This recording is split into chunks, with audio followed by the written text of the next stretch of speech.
Yeah, this is my part right here.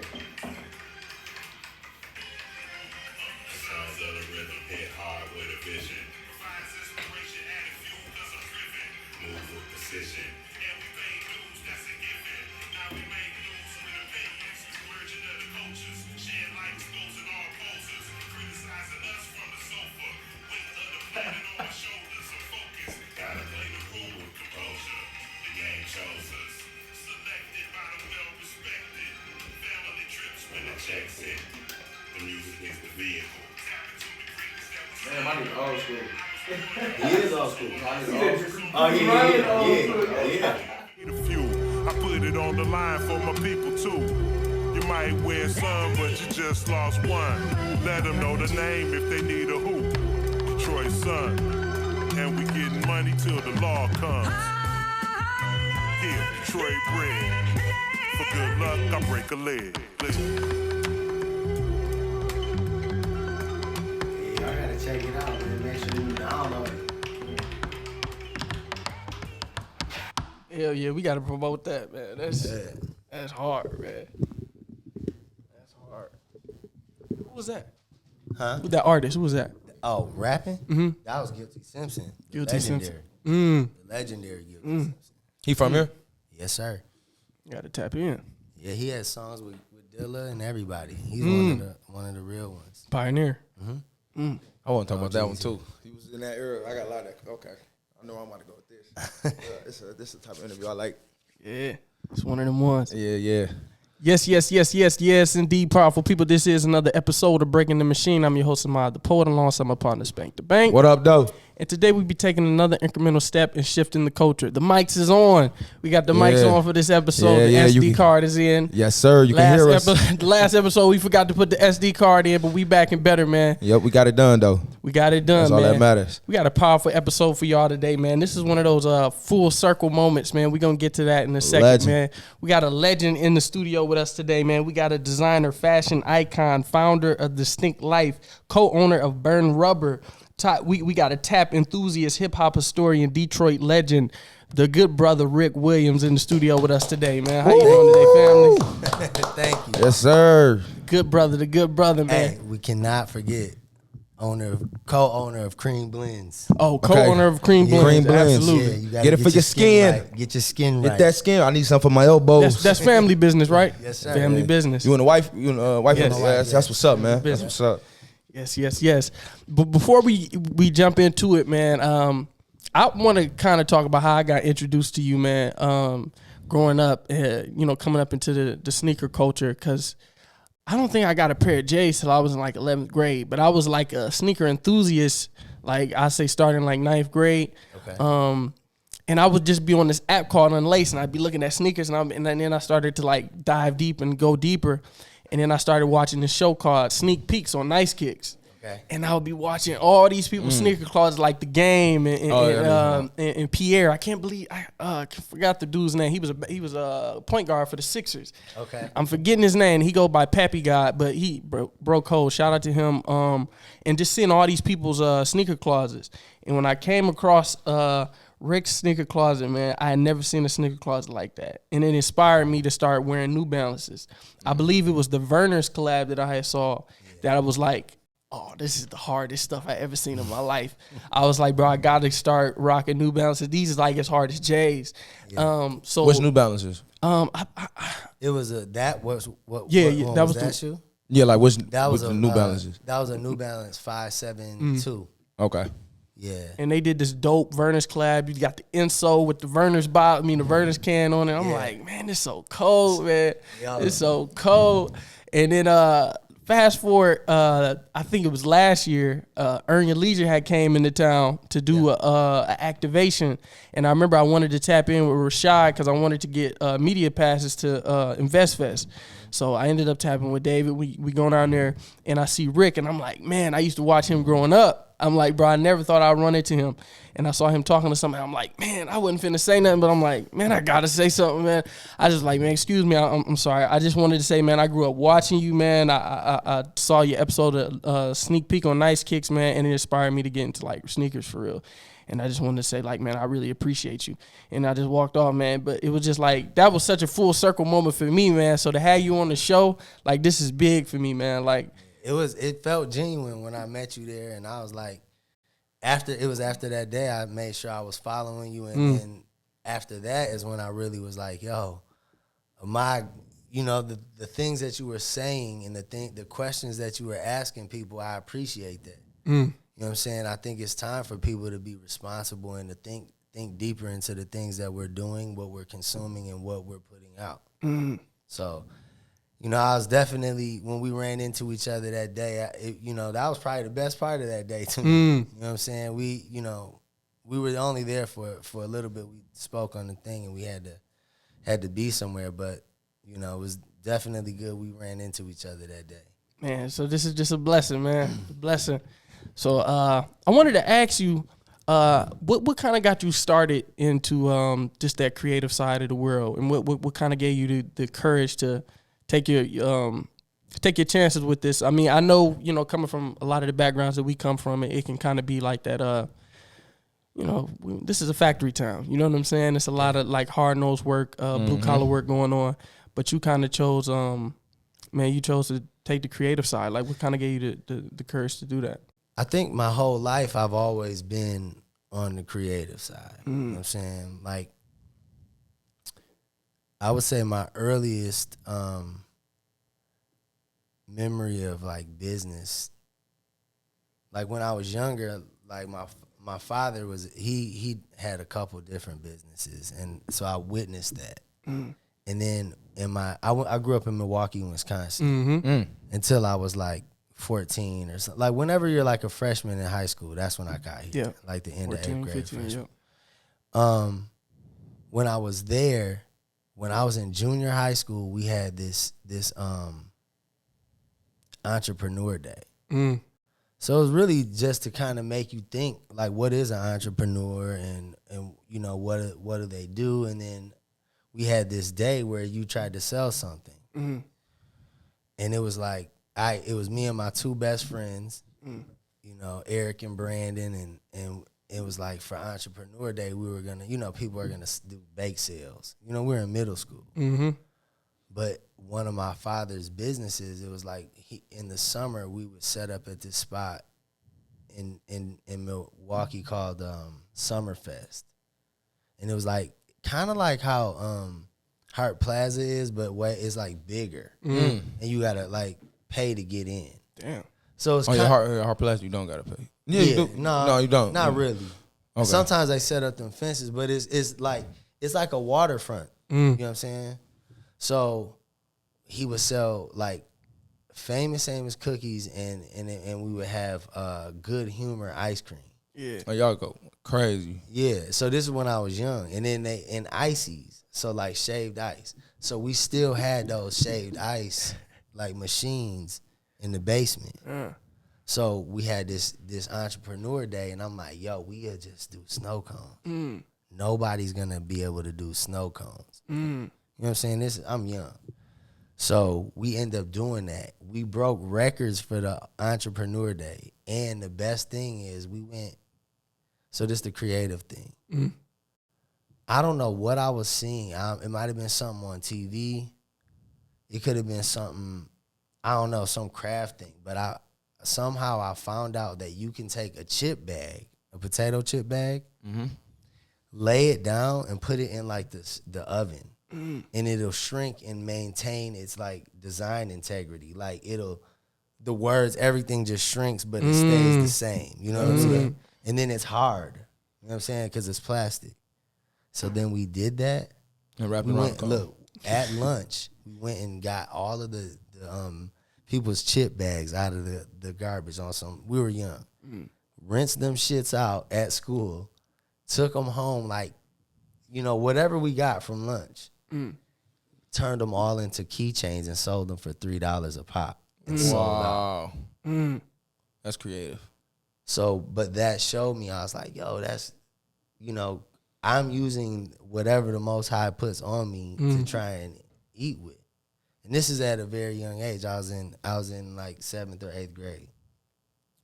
So then the next thing that kind of stands out to me on my journey, because I would always be drawing, I would always dance, like hip hop, try to be a break dancer. I was doing all of that because hip hop was like my thing. Break it to the break a beat. Yeah,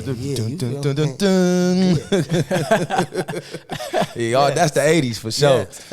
And I was born in the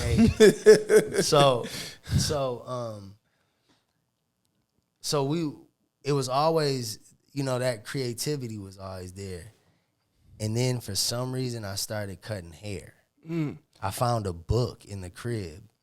And it was like how to cut hair. So, because I remember going when I was in Milwaukee, we would go to the barbershop, and you would just be there all day trying to get a cut. Yes. And that's weak. It is. Facts. So I learned how to cut my own hair by cutting my brother's hair. Then to this day, I cut my own hair. You know what I'm saying? And most of the time, the barbers that I go sit with, they're not going to cut my hair The way you want it. Yeah, because they don't even, we can try to communicate it, but until we reach this mutual understanding, which is going to take a few cuts. Yeah. You know what I'm saying? I'm going to be disappointed. We could do a whole episode on that, man. Yeah, for real.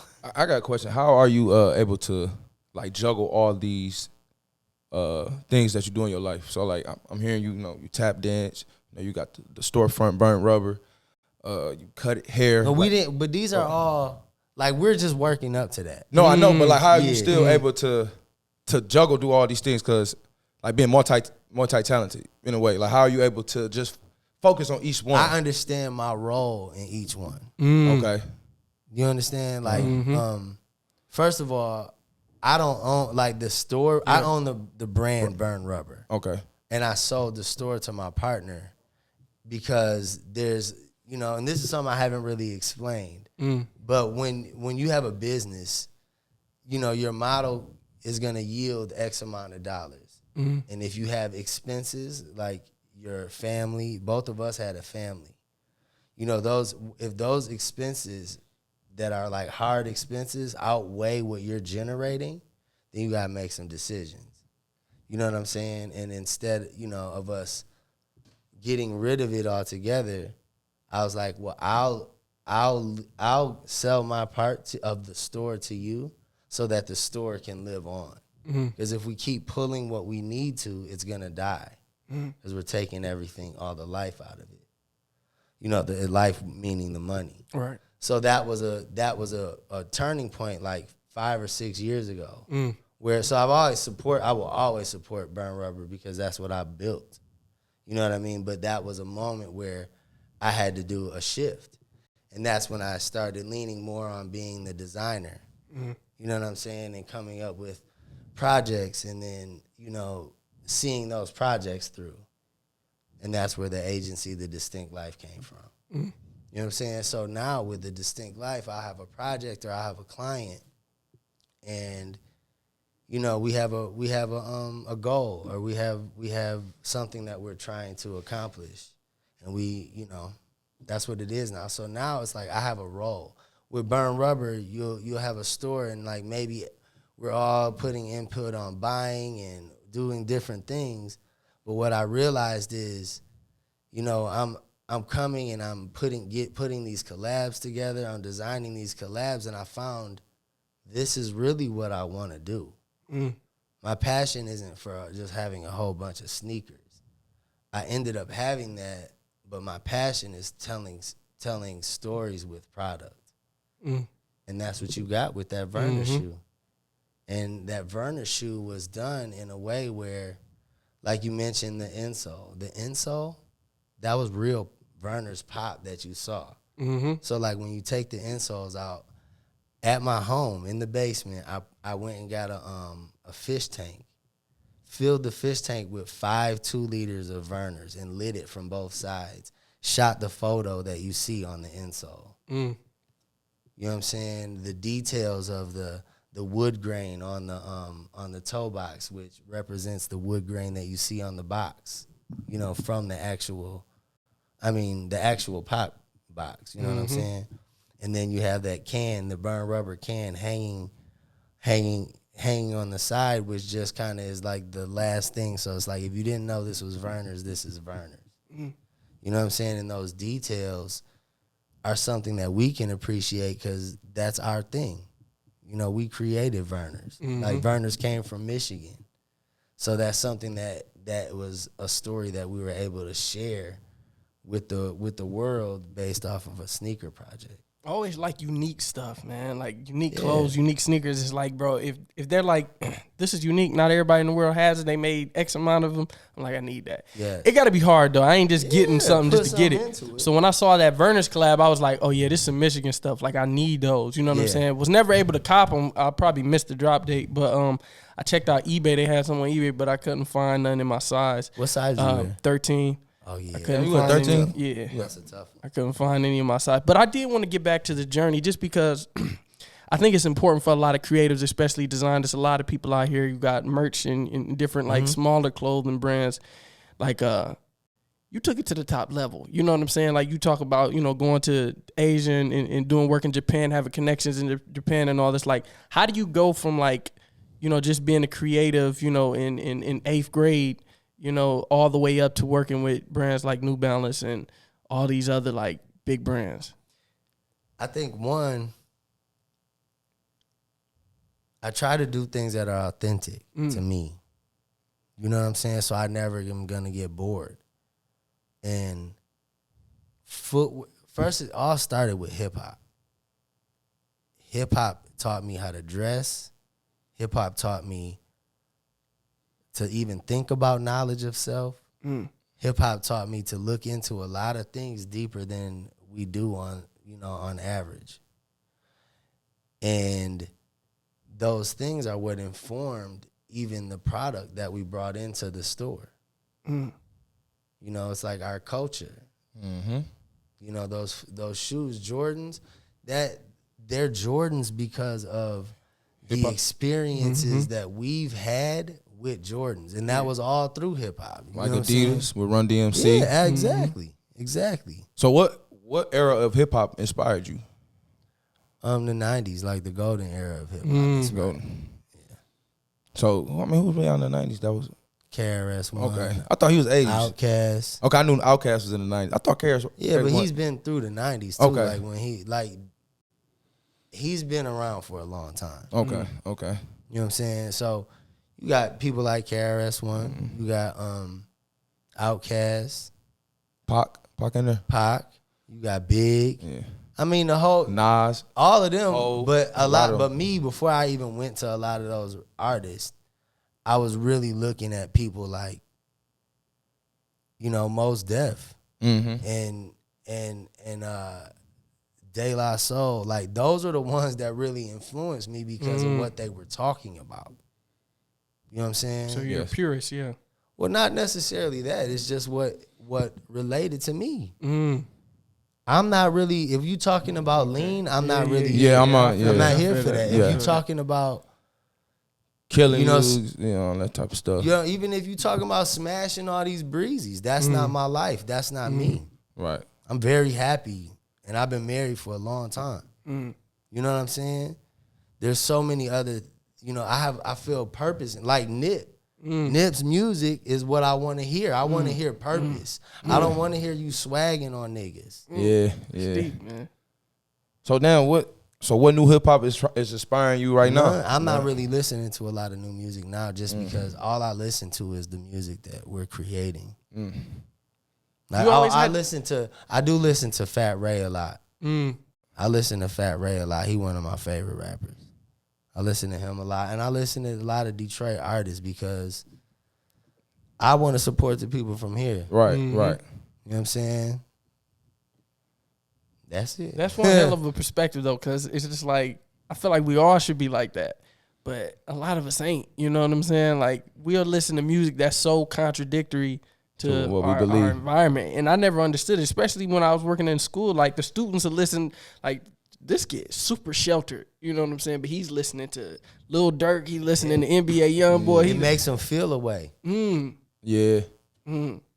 It makes them feel stronger. That's than how they he wanna really are. feel. Yeah. You want to feel that. You want to feel like you hard. I I heard D1 talk about that. The artist D1. Oh yeah, I like D1. He said, I asked the students, who's your favorite rapper, to see what you lacking in life. You know what I'm saying? Based on who you say your favorite rapper, I can tell what you lacking in. Mm-hmm. You know what I'm saying? Like, what's your alter ego? Is what you're feeding yourself. I saw this clip of Michael Jackson, dog, and he was talking about how You posted music becomes a mantra. Yep. Yeah, I see. Yeah, I'm like, yo, that's real. That's why all of the artists, everyone that makes music, you have to be careful about what you're putting in there because you're either helping this side or that side. Yeah. You're either helping us accelerate and elevate and go further, or you're gonna help us go backwards. You think hip hop is dying? I mean, it's only 50 years. Listen, music is music. Good Right. music is gonna be good music. Okay. And that's where I'm at. Hip hop is a culture. Hip hop is everything. It's not just the music. It's not just the music genre. It And is. that- It's everything. That's how I learned. You know think what hip hop I'm is saying? politics? I think you can learn about politics through hip hop. I think you can get a perspective. You know what I'm saying? I think you can get a perspective through even the new music that's out now. Everybody has a perspective, but are they being compensated to tell their truth, or are they being compensated to push us in another direction? And if you're not thinking about that and you're actually, aiding in the agenda that's killing us, then you're going to have to answer for that. And a lot of them don't want to take that accountability and blame. A lot of them say, well, I ain't meant to be a role model. I wasn't here to be a role model. I just wanted to rap. You know what I'm saying? I didn't think I was going to inspire these so many people. I think that's one thing I did like about NBA Youngboy. He did hold himself accountable about the music that he did put out before. He was like, all them people. I don't want to do that. Yeah, I don't want to do that no more. I respect that. Yeah, yeah, that was very. We all are on a journey, bro, and we're not all where we're going. We're all on a journey. You know what I'm saying? So you got to have grace and understanding. But when you know how it says in the word, it says, "Harden not your heart." When you hear that voice, you know what I'm saying? You gonna hear it, and you're gonna have a decision when you hear it. Either I'm going to continue to poison us, or I'm going to actually turn something around so that we can grow. Because music, we can agree that music is one of the most powerful forces that we got. Facts. Yeah, It is. So I think that we should be responsible with how we create and then how we, put things out. That's the old head talking. That's real. That's real. And I heard KRS once said the reason we lose is because we look at ourselves as like a industry rather than a culture. Yeah. And he said that's why we get exploited. He said you can't exploit a culture. They have certain rights. But he was like, we look at ourselves as an industry. And I just felt like that was a whole deep concept in general. But I wanted to ask you, what do you feel like was your breakout moment? Along the lines of your journey, that moment where you felt like you got a chance to actually display. Because, I guess what I'm trying to, because I used to design shoes back when I was in high school. But how do you get from because, I can draw and stuff like that. But how do you get from that, doing sketches to actually getting the opportunity? Because that's so up in the air to me. To get a job to design for somebody, how do you go from A to B? Well, to me, and my journey is different from most people. Now you got Pensole Lewis College, where you can go learn from people that went and worked in these companies for years and years. You know what I'm saying? But when that's an HBCU or that's a former HBCU? I think they revived it. It was a former HBCU that they revived. But now it's a design school. Based in Detroit. Yep. And now that's not an opportunity. That wasn't there before. You know what I'm saying? And how I started was after college, I opened Burn Rubber with Roe. And we bought it from my mentor, Kenny Carroll. And through that, when I started doing collabs, bro, it was because I wanted to differentiate the product that we had. So if Nike and everybody and New Balance they have this selection of the line of product that they release. So say for fall, and then everyone's getting that. You know what I'm saying? So it's well, what can we do to set ourselves apart so we have product that no one has? And that's when the collabs started coming up. And then I started trying to get collabs for our store. How did you pitch those ideas? Like, who do you send them to like pitch them? I started, we would go to the trade shows and I would sit down with the different like leaders at the companies. And we would just talk about product. It was very early, you know what I mean? So we would just talk about product, and I had a lot of passion for New Balance. You know what I'm saying? I love New Balance. That was like one of my favorite brands. And it was like one of the only US made brands. So we would just talk, and because of that passion, it was like, yo, you know, I think they were just like, Rick is always joking, but he's asking for a collab all the time. But I was like, we would go write our orders and we would just be out there chilling. Instead of me just walking around drinking and playing, I would go back to the New Balance booth and sit down and build and learn and ask them questions. So I was, you know, it was when it was 2007. So I was really hungry and I was trying to figure it out. What college did you go to? I went to Oakland University. Okay. Yep. So then after I got this, one day I was like teaching tap, and I got a call from my homie at New Balance. He was like, yo, Rick, we're going to give you your own SMU. And I'm like, what's a SMU? And he was like, it's a special makeup. So it's basically a collab. So then from there, I got a cracked version of Illustrator, right? My first version of Illustrator. I paid for it. Now they got the bread.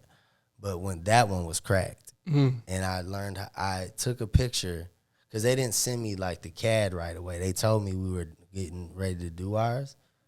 So then I took a picture of my New Balance 580s, and I created my own CAD, my first CAD, and sent them the design. Like, I designed it, chefed it up, and was like, Ro, what do you think about this? And then once I got his sign off, then I sent it to New Balance.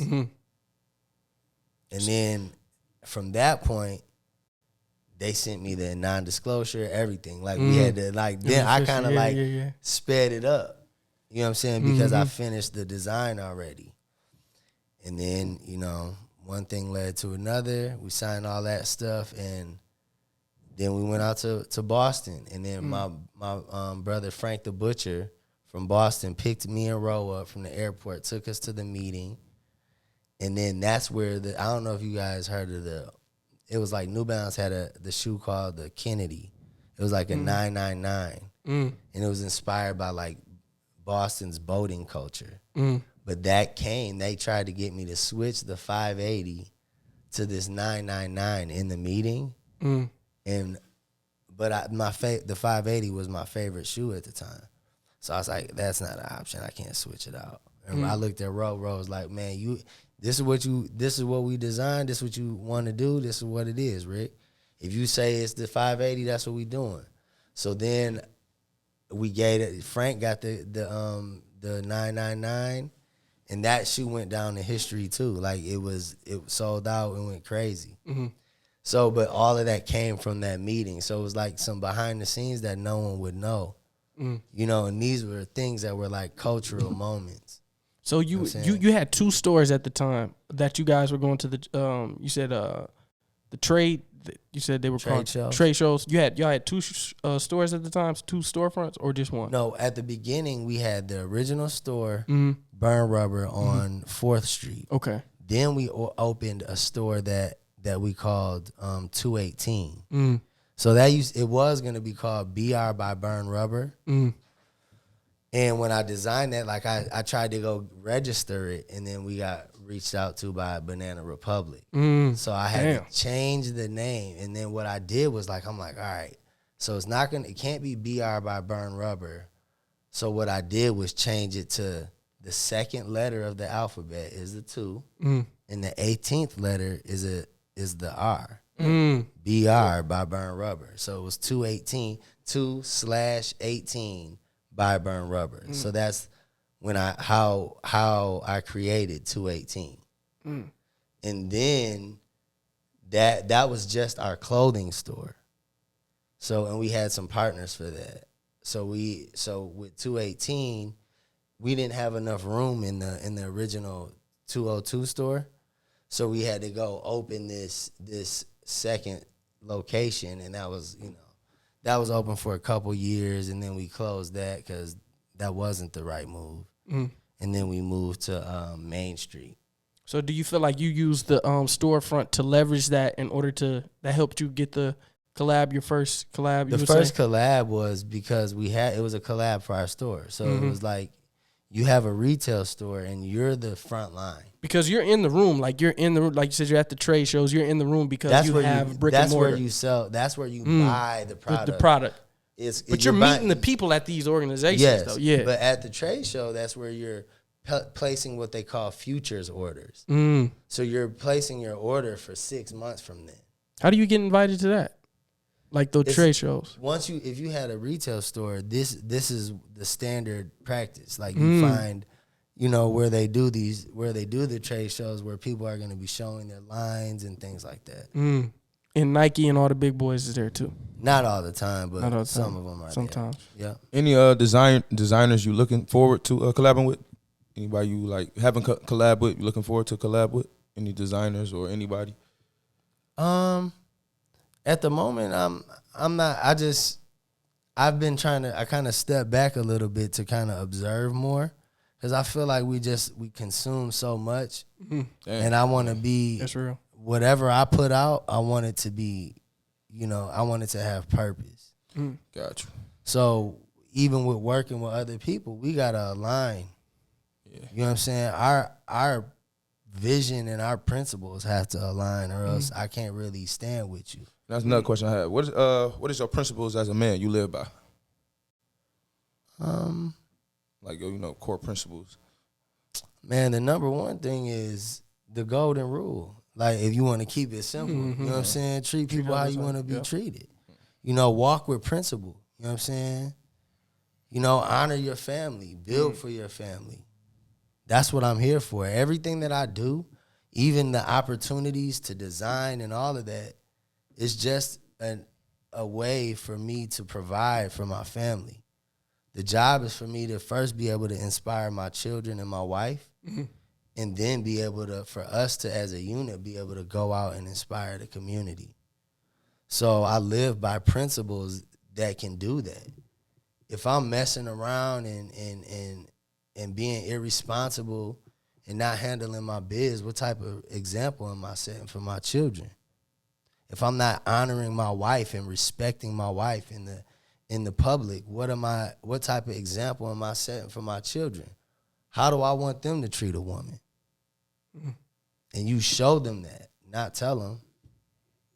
So I think that at the end of the day, that's, when we're talking about my principles, that's where it's rooted, in the principles of the Most High. I did want to ask you, kind of pivoting off that question about collaboration, because you say a lot of your shoe inspirations is inspired by stories, Detroit stories. What do you feel? I mean, it don't even need to be a collab. Like, what do you feel like is a great Detroit story that is not like very widely popularized, that maybe you might want to tell that story one day? Like, or it could be a story of a person, artist, an event that happened. I think in the past I was telling, like, on behalf of Burn Rubber, I definitely tell Detroit stories. Now I'm in the position where I'm telling my story. You know what I'm saying? That's why I even agreed to do this. You know what I mean? Because now that's where it is. It's the amazing adventures of Metal Feet. And I'm trying to, through that, there's going to be books, there's going to be albums, there's going to be art shows, there's going to be different things that we're doing. There's going to be podcasts. Because that's my story. You know what I'm saying? So, and when we're talking about my story, that's what it is. I did want to ask you, and I told you this previously, I was having a conversation with one of my homeboys, shout out to my boy L, and we was talking about, like, just the fashion capital of the world, or just, where people consider for it to be like the center of fashion. And then, a lot of people say New York, some people, say, Japan and different things like that. But he was saying Africa is actually the fashion center of the world in his consideration. Where do you feel like inspires the world the most in terms of fashion? That make kind of sense. I was saying that does make kind of sense with Africa. It does a little bit. Yeah, I think at this point, the world is very small. You know what I'm saying? We get to see everything. Man, yeah. Wherever you are. Back in the day, you had to go get a magazine to find out what people are rocking in this place or whatever. Now, everything is readily available. It's all right there. You know what I'm saying? And I'm at the point now where when I think of fashion, you know, I think of utility, like for me, for my brand, and what's important to me now. You know what I'm saying? I've been the supplier of the gear to the streets. You know what I'm saying? But now your what you wear, your fashion is an extension of you, right? Yes. Right? Yes. Yep. Okay, we can agree on that. Yes. Yep. So if a brand is doing something like, let's say Gucci, and they did the blackface, right? Mm-hmm. But we still as a people are rocking the mess out of Gucci. And they shitted on niggas. I think I'm gonna say all the big designers. You see what I'm saying? So then you just start thinking, wow, let me just look at these other, and we give them power because what do? They employ our tastemakers and the people that are going, that we as a community are looking at, you know what I'm saying, quote unquote. So then they get them to say, hey, y'all should do this. And because most of us don't think independently, we just do it. And we don't think about it. And there's a lot of alternatives that are out there. There are independent designers, even in our city, that are doing things that are fire. Yeah. But we'd rather, because I think it's a lack of creativity. You know what I'm saying? If you don't have style, go buy it. I'm about to say, there's a couple people in the city that's like really doing their thing, like Arrival. I bought something from him before. Arrival got some great stuff. And I want to say Des Delmar. Is that how you say his name? I don't know, but he does like the wood jackets. And all I'm saying is you can look around. We're the most creative people on this earth. Facts. Hands down. And you can look around and find inspiration. And if you do that, you're actually helping your community. You know what I'm saying? And I'm more proud to wear a local brand like Corner Store Goods or something like that. You Matter. Yeah, You Matter. I'd rather do that stuff Tribe of Roses than wear, you know, Gucci. No, facts. And no disrespect to Gucci, even though they disrespected us. Damn. You know what I'm saying? But it is what it is, and I'm down to have a conversation With them. Yeah, because y'all know, everybody knows I'm a hoofer, and if you don't know, during the vaudeville days, that's where the blackface was used. So sometimes we were forced to put on blackface. Yeah, it was a way to degrade us. Yeah, so what? I'm learning something new. What's a hoofer? I never heard of that. A hoofer is another word for a tap dancer, but it's somebody that I don't refer to it is a tap dancer, but it's someone that focuses on the rhythm. I'm not dancing for you. I'm more of a musician. Got you. Than as you heard. Right. You don't have to see it. You can hear it. Yeah. You just, like you said, I thought that was really a beat. I didn't know that was you at first. Yeah, I'm that's thinking what I want. he was playing, I'm thinking he about to rap. That's what I'm waiting for. I'm just hearing a nice beat in Mama's soul. I'm like, all right, he about to spit, then it went off. That's why I had to ask. I'm like, damn, that shit was hard. The next song went right straight. That's why I need an old school like that. I need an old school. I can ride with that. Old school for sure. Yeah, for real. Yeah, I was like, oh, that was me. That was live though, wasn't it? Did I mess something up? That's all good. I didn't know this had sounds to it.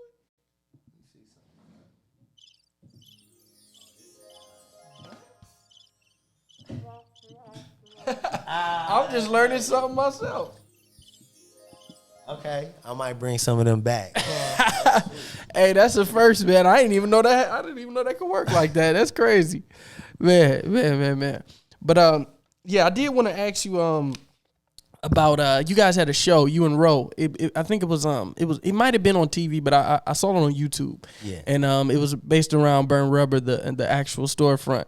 And it was I believe it was executive produced by Shady Records, right? Yeah, Eminem and Paul. How did y'all get connected with them over there? So one of my best friends is Jeremy Deputat. And we have a brand together called Trust the Shooter. And he's actually Eminem's photographer. And he used to have an office above the Royal Oak Music Theater.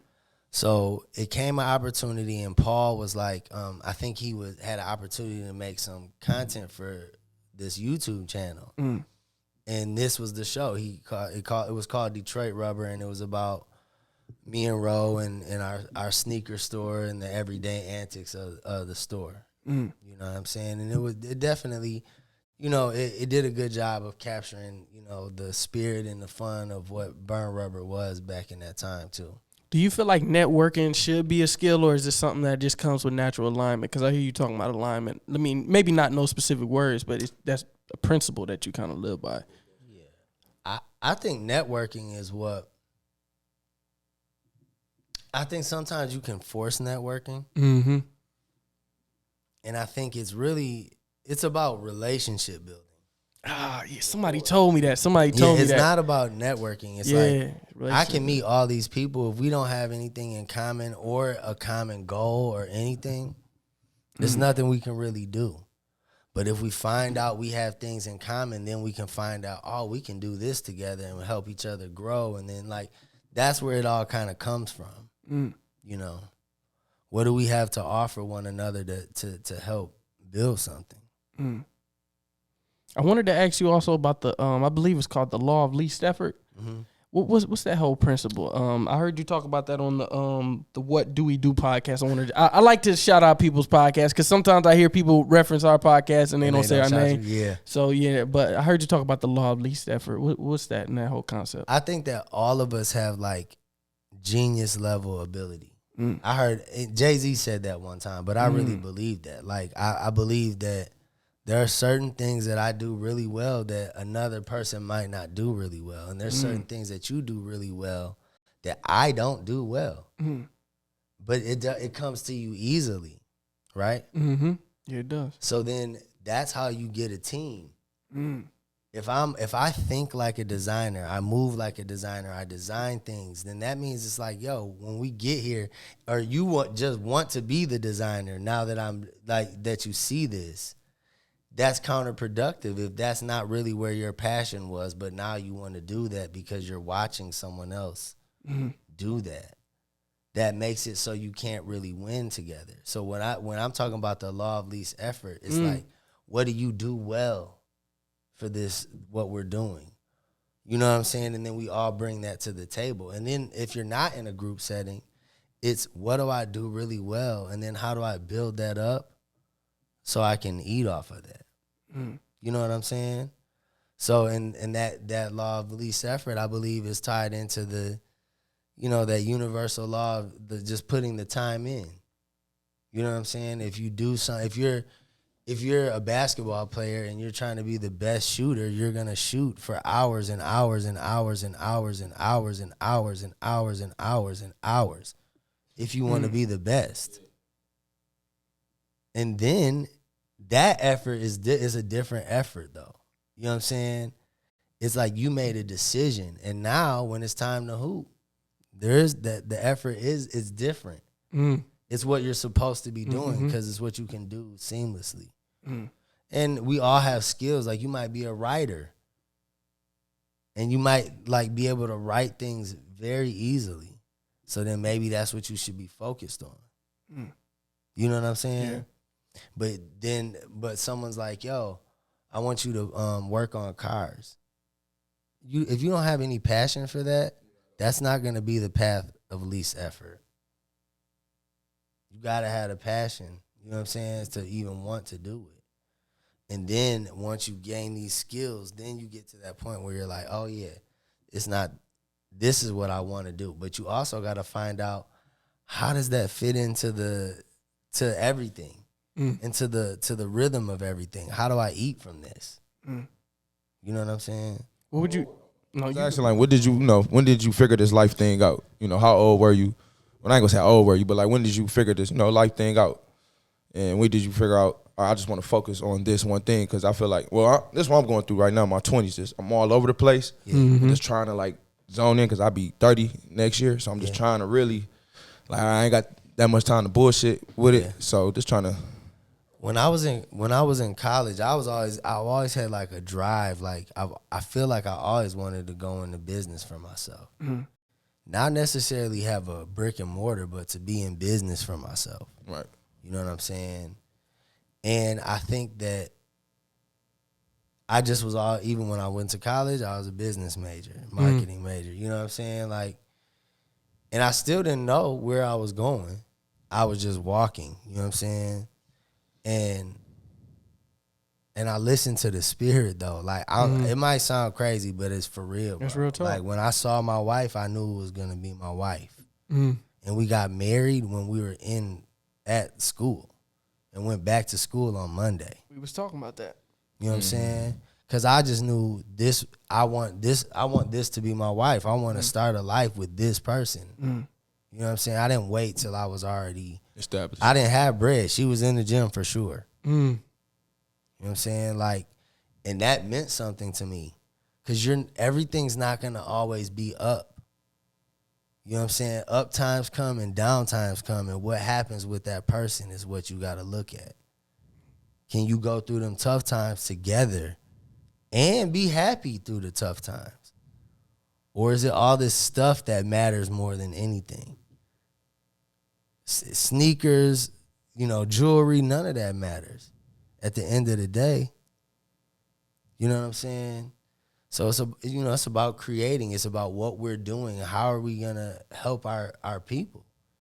Because one day we're going to all be old, and there's going to be new people. And if we're not being mindful of what's important and putting the value where it really should be, we're going to be in trouble for sure. Do you feel like focusing all your energy on one woman helps you be more productive and focus on your purpose as men? Hell yeah, I agree with that. I would see if you have the right person. Damn, that's deep. Like, you got to find the person first. That's deep. You know what I'm saying? And it's about a commitment. Once you find that person, both of y'all. Like, you're making a commitment to each other. Like, yo, we're going to do this together. You know what I'm saying? And it was serious to me. And I believe that a lot of time the man sets the pace. So if you're not stable and you're not being solid, what do you expect to happen with this relationship? Yeah, household gonna be rocky. You know what I'm saying? Yeah. If you're supposed to be the leader with how everyone presents it, you know what I'm saying? And you're making reckless decisions, how do you expect for this to work? Yeah. It might not happen. It might not happen today. It might not happen tomorrow. But one day, you know what I'm saying, it's going to happen. And people going to find out. So really what it was with me was like that Yolanda was my priority. And then because she's the only way I can have a family. We can't reach our God state until we find that match, that partner. You can't bring a life into the world. We for sure can't. No, we can't. That's real talk. Say that again. We for sure can't. You know what I'm saying? And that's so my thing is, if you don't respect and honor the being that can do that, you're not respecting the most important thing. That's deep. Because I was having a conversation with some brothers the other day about that and the importance of a woman. And I said the same thing because the minister said that. He said a man can't be a man without a woman. Yeah. Without a good woman. He can't be. He said he's only 50% of his potential. Yeah. In order to be 100% man, you have to have a good woman. And as a man, if you're scared of accountability, you can't be a leader. No, you can't. The only way you can be a leader is if you're willing to be held accountable. And that starts first with self-accountability. If I can be held accountable to myself first, then I can be held accountable for my family, for my children, my wife. But I'm being accountable to me first through the Most High. You know what I'm saying? Because that's the being that's like, yo, this is what you're supposed to do.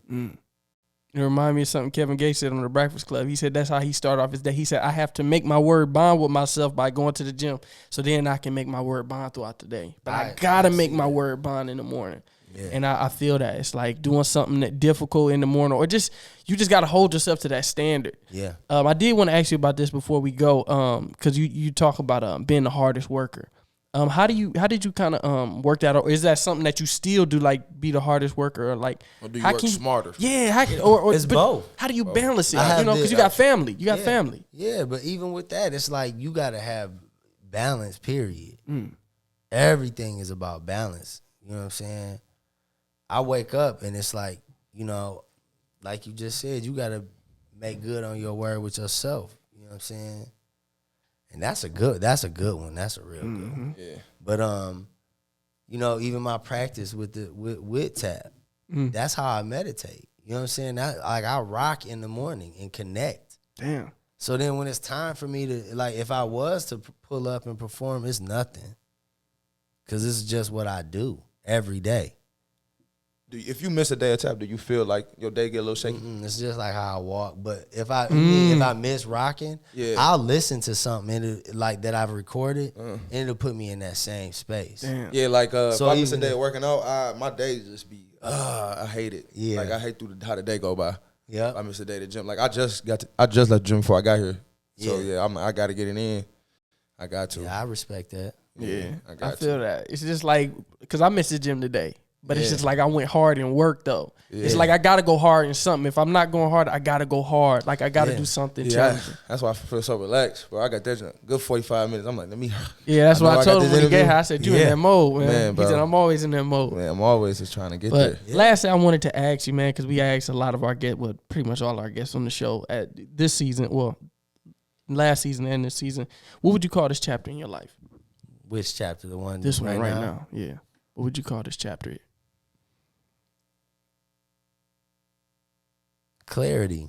Yeah, like I'm 43 now. So I've lived and seen a lot of things. I've seen people move in the way they move. I've seen, things change, seasons change, mad things rearrange. I've seen that for sure. So it's like I just have clarity now. You know what I'm saying? And I see people for who they are, and we move like that. And then and I see that the Most High is bringing people into my life that I'm supposed to bless, and I'm supposed to use skills, the things that I've gathered along the way to help and to build up, because I've already seen and proven the power of the vision. The vision that the Most High has given me has come to pass so many times. I'm like, I already know what to do now. I see the collab in my head before it even comes out. My people perish due to lack of vision. Damn. That's deep, man. Hey, man, we really appreciate you jumping on this episode with us and just dropping some knowledge, man, just sharing some moments with us, man. This has been a great conversation, man. Yeah. Man, I love talking to the old heads. I ain't gonna lie, feel like we need more of that, what I'm saying? Man, we gotta more wisdom. We gotta reach back and build, you know what I'm saying? Because it's like, if we're not doing that, if we're not recycling the knowledge and helping to help each other grow, like I said, it's going to be a tough time. You know what I'm saying? But I appreciate you reaching out. You know what I'm saying? I didn't even really think twice. Yeah. You know what I'm saying? I'm glad I pulled up. Yeah, appreciate that. Man. This is Clarity, man. You got Rick Williams, Spank the Bank, Ahmad the Poet. This has been another episode of Breaking the Machine. Make sure you tune in next week for another episode, man. Make sure you like, comment, and subscribe, man. My brother Spank keeping me on deck, man. Love y'all, man. We'll see you in the next one. You dig? Peace.